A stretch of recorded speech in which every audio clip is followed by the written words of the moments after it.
سفاح من الجامعة الأمريكية.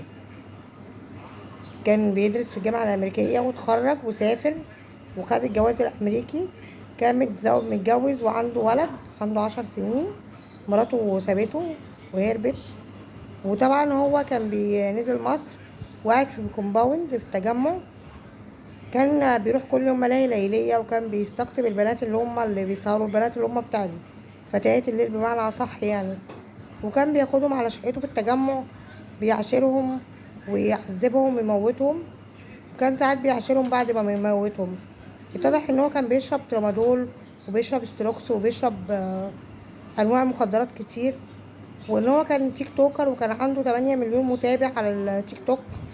طبعا كان عنده عربيات فارهة وكان ثري. كل ده ما يهمش، كل اللي يهم ان هو يبان قدام الناس ان هو انسان محترم جدا جدا جدا. وهو انسان مش محترم، وهو انسان جواه بيقتل في الناس حتى لو هم عيرات، حتى لو هم مش كويسين، هم بني ادمين.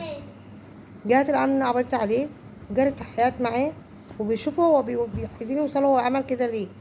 حتى هو بيقول انا مش فاكر عدد اللي انا قتلتهم. فما يغرناش ان في واحد كويس، ما يغرناش الشكل ولا المنظر ولا الثراء ولا الغنى. اهم حاجه يكون انسان كويس وانسان محترم. وربنا يلطف بينا يا رب.